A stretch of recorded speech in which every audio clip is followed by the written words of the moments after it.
Okay, guys, so I think we're going to get started with today's interview. I think I posted this in the description, but I have decided that I'm going to start interviewing other people that contribute to the horror community in YouTube. And this week we have an author, Mr. Tim Sonski. I think many of you are familiar with his work on Unit 522's channel, Rake Vs Dogman. It's pretty popular in the community, so if you haven't heard it, I highly suggest that you go check it out. Many of your favorite narrators actually were part of that entire project, myself included, and many of the bigger narrators as well. So you should definitely check it out. It has some good highlights, I guess, of everybody's talents. They really shone through. Okay. That's absolutely right. Yeah. I mean, you guys had so many people involved in that. It was a huge project, a huge undertaking. So we're just gonna jump here into the questions. What made you start writing fiction? I first started writing fiction back in the early 2000s. I was in high school, and the Lord of the Rings movies had just started coming out, and I remember watching them and falling in love with them. I went back and I read J.R.R. Tolkien's The Lord of the Rings, and I just had a desire to I wanted to expand upon the stories and the characters, and I wanted to be involved in his Middle-earth creation. So I started writing fan fiction for Lord of the Rings. I started writing little short stories of my own, entirely for my pleasure, not for any school project or to share with my friends. Mm-hmm. And that evolved to writing, fan fiction for other things I enjoyed, like Firefly, for example, and just whatever I felt like writing. I wrote stories about knights and dragons and wizards and things like that, and all just for me. And I enjoyed doing it so much because I wasn't very athletic.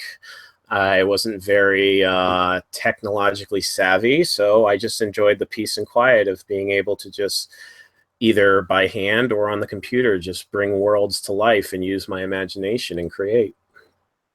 Yeah, I think that's an amazing feeling as a writer, is being able just to create entire worlds, from your mind. I think it's kind of magic, honestly.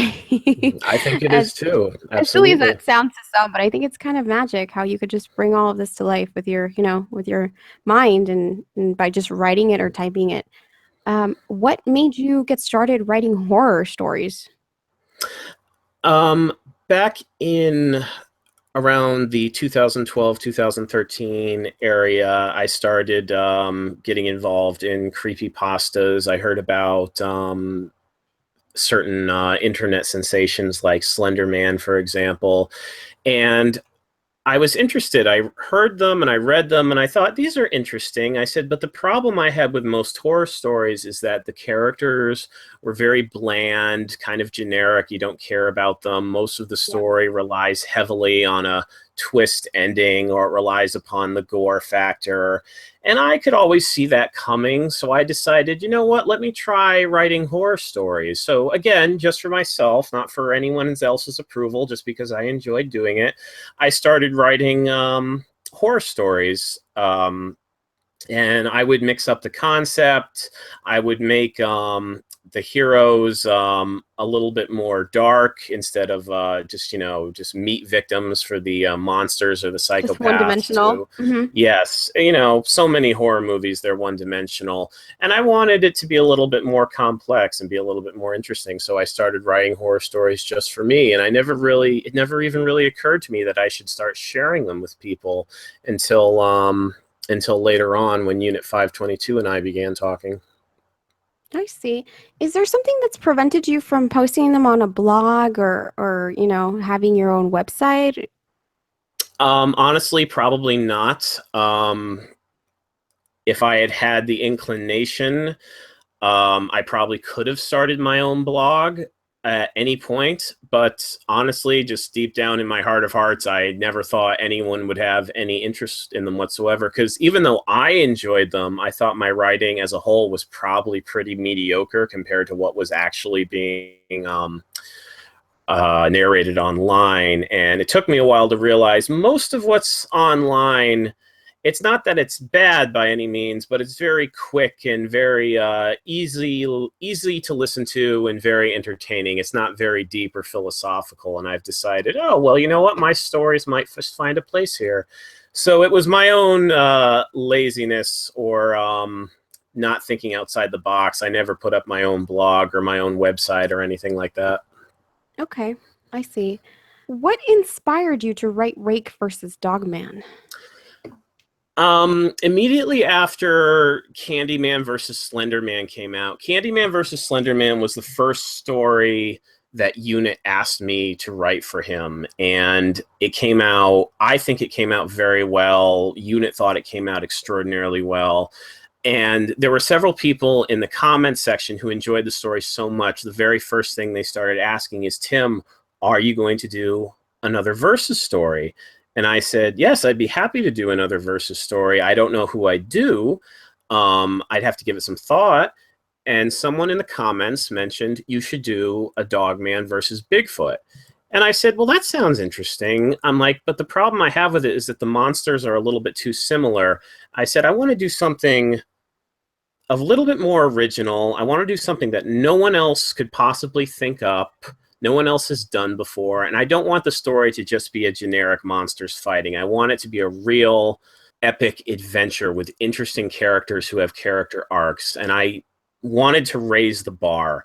So I did a little bit of research as to what was popular in the creepypasta community. And I'm like, oh, the Rake. I'm like, wouldn't the Rake be a brilliant adversary for the Dogman? Because I don't think anyone has ever put those two in a story together. And I formed the story of this female bounty hunter named Murray, who is on her own personal journey. Her and her bounty hunter brother are out looking for the Rake, and the Rake, of course, is a metaphor for her own guilt about how she and her mother unfortunately ended their relationship before her mother passed. Uh-huh. And the Dogmen, of course, add most of the action and most of the scares in the story. And I'm very pleased with overall how the story came out. I think it's very unique. I think it has some very in-depth, original, exciting characters. And I think it's a story that people are gonna want to go back and revisit over and over and over again. And I'm very proud of that. Yeah, I have a, I guess I'm curious to know how long the entire thing is in its written form. Um, in its written form, it Hmm. is about 200 pages long. Oh my. I figured it was going to be something like that. Mm-hmm. It's just fascinating to me how much creativity goes into something like that, honestly. I mean, the narrators definitely brought it to life, but they needed your writing in order to bring these characters to life. So I figured Mm-hmm. that, as far as it, the script, it was going to be something fairly long. Yes. So, Part three was the longest part, and it is well over 50 pages. oh my goodness.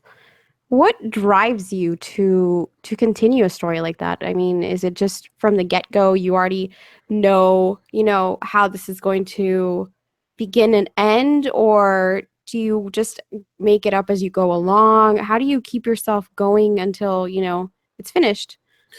The Rake versus Dogman, I wrote a full outline first. Before I started writing, I wrote an outline for each of the four parts. And then I started writing chronologically, parts 1 through 5. My drive is I like to challenge myself. I really enjoy writing. I always want the next story I write to be better than the previous. Um, I want it to be, in 20, 30, 40 years, what I'll be remembered for. Obviously, I hope I'm remembered as a really nice guy who was friends with quite a few people and touched a lot of people's lives for the better. But I also want them to think back and say, what a terrific author, well, someone who can inspire me and who we can learn from. I just, I love the intellectual and the creative challenge. And with Rake versus Dogman, my drive was constantly don't disappoint the fans, don't disappoint the narrators who are taking their time out of their day to act out your characters. Don't disappoint anyone, but most importantly, don't disappoint yourself. Write the best possible story you can. Wow. that's an amazing way to look at it, because some people, I mean, obviously you don't want to disappoint yourself, but you also threw in there the fact that, you don't want to disappoint the fans. And I think some people who write kind of lose sight of that sometimes, especially with such a huge project, you know. But it's great that, you keep your audience in mind and you keep yourself in mind as well. Now that Rake versus Dogman has finished, do you have any other major projects in the works? I do, as a matter of fact. I have at least 3 projects on the horizon for Unit 522's channel. One of which I'm very excited to announce is going to be a choose your own adventure story where Oh, we nice. drop a chapter on YouTube, and via the comments or via Unit's Twitter page, the listeners can make a decision, either A or B, as to which direction the story goes. And that's coming pretty soon. I've got the outline already. I start working on it next week, which is my vacation week.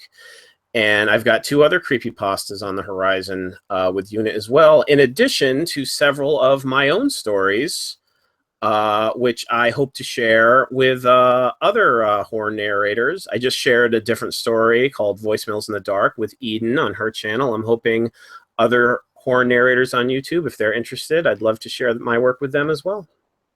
Yes, that was another question that I was wondering about. How do you select the narrators that you want to read your stories, or do they contact you? How does that work? Because so far I've seen your work on Units and Eden's channels, but I don't think I've seen them anywhere else. Almost all of the narrators were chosen by Unit for all of the stories, including Rake versus Dogman. In Rake versus Dogman, mostly what I just did is I asked Unit's opinion. I asked, who do you think would be the absolute best for the role? And he gives me his suggestions, and I say, okay, I trust you, let's go with it. For Rake versus Dogman, I asked Eden if she would be the lead role as Murray, because I was a big fan of Eden's channel already. Very Mhm. fortunately, she took the role. Um, for the role of Keller, we had several people audition. Unit ultimately left the final decision up to me, so I chose Red Tide 7. I thought he fit the character very well, and the character of Murray's mother in part 4, Penny Dreadful Moment. I think she was the only one in the entire project who I chose without consulting Unit. So that was about it. Everyone else in all the other stories, they're all Unit suggestions, and so far I think they've all been winners. When I asked Unit for part 5, I said who would be a great Brianna for the very end, and he didn't even hesitate. He said Margbot. He said, let's get her in on this. And I'm like, excellent, let's get her in on this. Yeah, because I love dogs. And you were terrific, by the way. Thank you so much.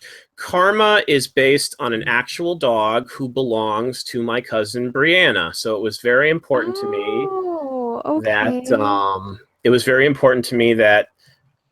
Karma find Brianna again, and she find her way to a good home, because in reality, that's how it works. So thank you so much for bringing that wonderful closure to the story. No, thank you so much for including me. I really appreciate that. So, let's say I wanted to read one of your works. I would contact you directly, or you just to clarify, or you usually reach out with Unit in mind? Oh, if you wanted to read one of my stories online, you could just contact me either via Twitter, or you could contact me via my email address, which is opinionatedviewer@outlook.com, Yes, and I included say, it below, guys. To everybody listening, I included these things below. But sorry, go ahead. oh, excellent. And you would say, hi, Tim. My name is so and so, and I'd be very interested in having one of your stories narrated on my channel. There was a young man named Jake, who also goes by Mr. Shadows. I think that's his YouTube name. He Uh-huh. reached out to me several months ago, I think back in September, and said, I'd very much like, my channel's just starting up, I'd very much like a story from you. And he gave me a donation, and I said, absolutely. And I wrote him a 10-page story, which he put up on his channel. So yeah, all you have to do is ask, and we'd make arrangements from there. Okay. And do people usually come to you with an idea of what kind of story they want, or do you just have, this vault of stories that you're willing to share? How does that work? Um, Jake had an idea for a story, and for Voicemails in the Dark with Eden, she also had an idea for a story. So they just pretty much gave me the seeds of a story, and I expanded upon it, and I wrote something based on their original idea. Oh, okay. Okay. All right then. So I may be reaching out to you here soon with an idea. Terrific. How did you find the horror community on YouTube? I believe I found it. I was fooling around on YouTube looking for I think I was looking for a horror story about the black-eyed children Oh. a while back, just wasting time on YouTube. I was probably procrastinating doing something, and I just wanted to hear some scary stories. And I think I came across Phantom Librarian's channel. Phantom Librarian was my favorite narrator for the longest time before he unfortunately stopped. But I didn't realize there was a horror community, and I started exploring, and I found everyone else. I found all the big ones, Bee Busta, Lazy Masquerade, and so forth. And very fortunately, I found Unit and Eden, and I became very big fans. And I'm like, I want to just follow all of these people because they have some amazing stories, creepypastas, and true encounters. I love their content, and this is just something I'd so much rather be listening to than just all these really amateurish, really bland videos of people just pointing a camera and saying, "Look, there's a Bigfoot in my backyard." I see. Okay. And basically from there, like you said, you met Unit, and now we have you, and we have Rake versus Dogman. I did, yes. I met Unit in his own comment section for one of his stories. We had a bit of a back and forth conversation going on, and I asked him if I could send him one of my stories, a story that I had originally written just for my own enjoyment. I never intended it to go up online, and Unit was very gracious enough to look at it and narrate it for his channel, and that's how it's gone from there. And I'm And very which appreciative story of was him. that? That was a story called "The Devil's Picnic," and you Oh, can okay. find it. You can find it on my list, my playlist of written by me. It's not a traditional creepy pasta in the sense that it's not so much a horror story as it is an action thriller, but it involves demons and it involves fallen angels. And I thought Unit might appreciate something a little bit outside the norm, and he did, and he put it up on his channel. Now, since then, he's taken down his original narration of it and he's remastered it and put it up with Dr. Creepin Van Pasta narrating it, Mm-hmm. which I think is a slightly better version because now there's multiple narrators. But that was my first ever story put up online. How does it make you feel that you have these different voices bringing your work to life? Because I mean, a lot of, the narrators and voice actors in this community, they'll just do the entire thing on their own. But then you have, like Rake versus Dogman, you have different voices for it. I mean, are you a little bit more critical when there's more voices involved, or?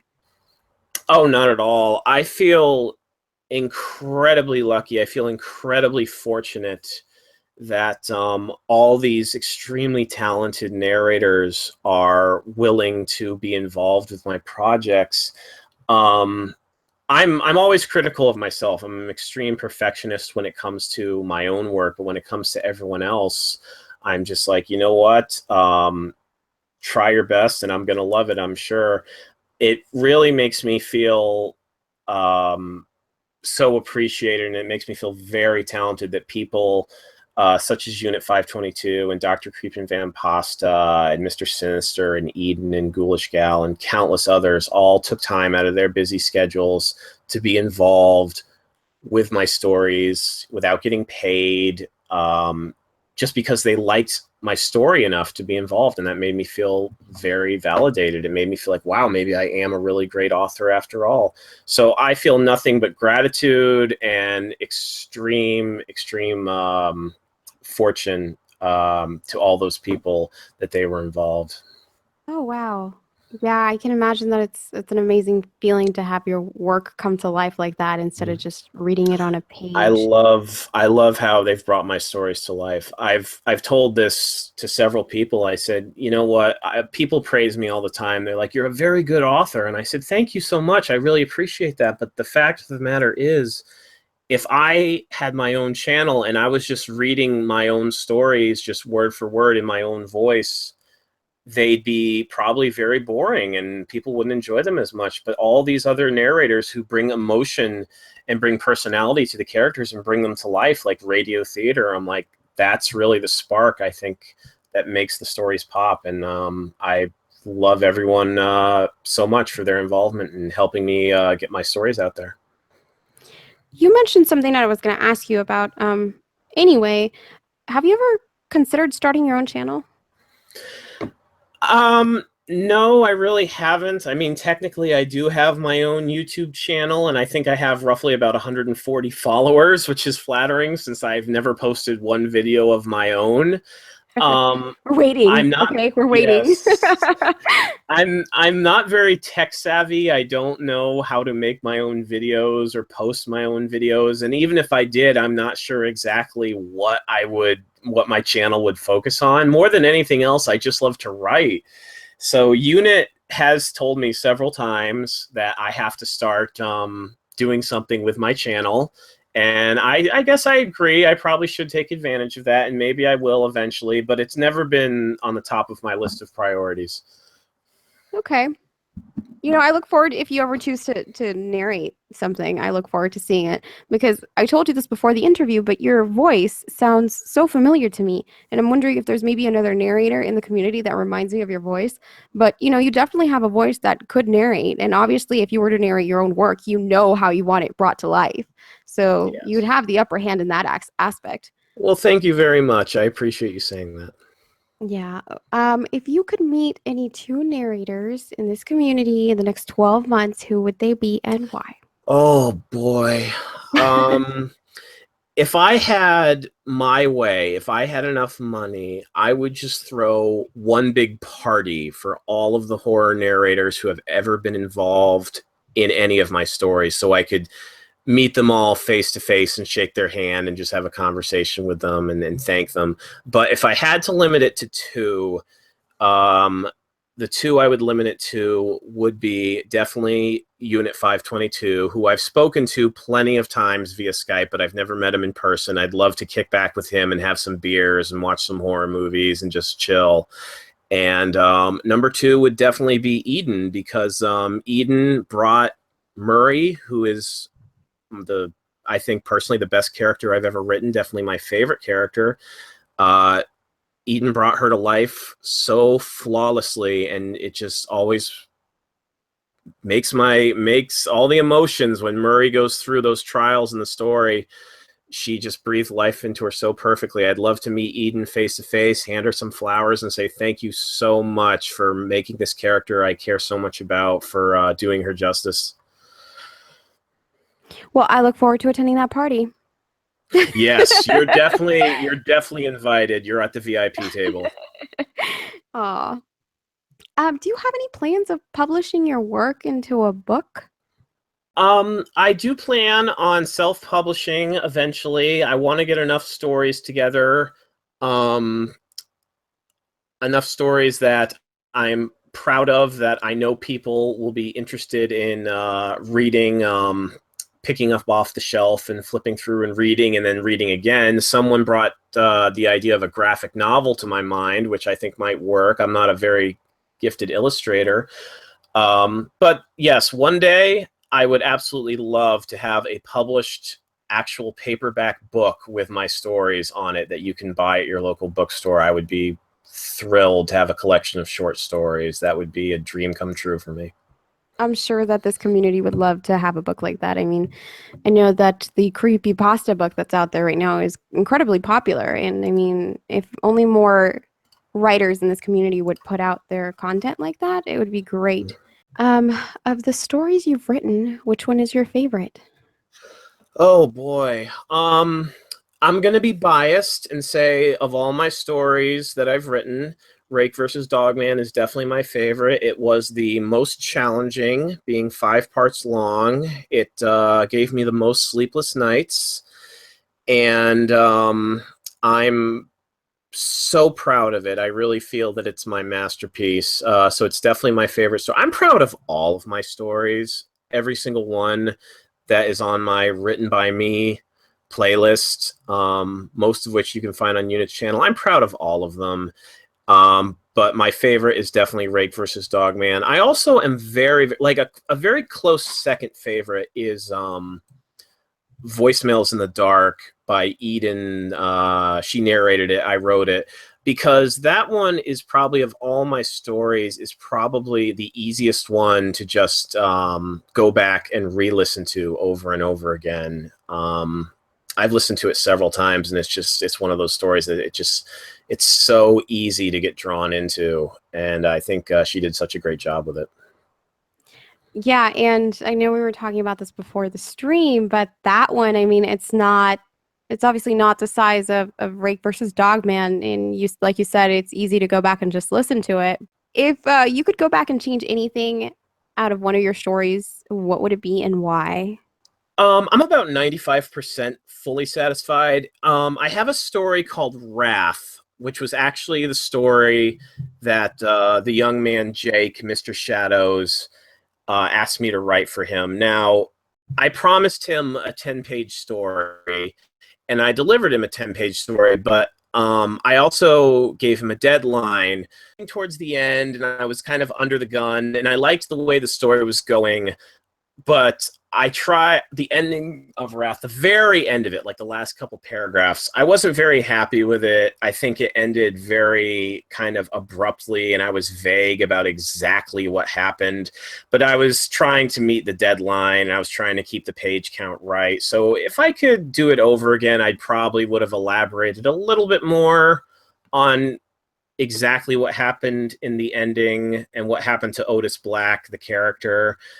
But really, that's really just a minor nitpick. It doesn't like keep me up at night or anything. Okay. All right. It sounds like you're mostly pleased with all of your writing, which is good. Especially when you're a perfectionist, it can drive you insane. I know that. I know Yes, that feeling. I'm very pleased with the stories. I am a perfectionist. I go back and reread over my work several times. Sometimes I delete whole sections and rewrite them when I'm not happy, because I want the story to be just something I'm very, very proud of, and I can just point to and say that was something I worked hard on and it came out well.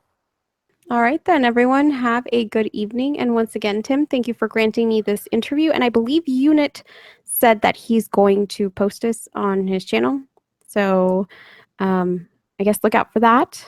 All right. And Terrific. Thank you so have much, Margbot, for having me. I had a lot oh of no, of fun. course. It's been great. And I mean, you are just such a nice guy. Oh, thank you. That's a requirement to being on my interviews is you have to be a nice person. Thank you. You can't Thank be you so super snooty. much. But yeah, I mean, I look forward to seeing, what else you come up with. Because I do enjoy your stories. I enjoy the level of detail that you put into them. And if you haven't checked out Tim's stories, guys, there's actually a playlist below in the description that has all of the work that's been narrated by other people in the community and that he's written. So check that out definitely. And I hope everyone has a wonderful weekend. Thanks, everyone, for listening. There's always a reason to be afraid.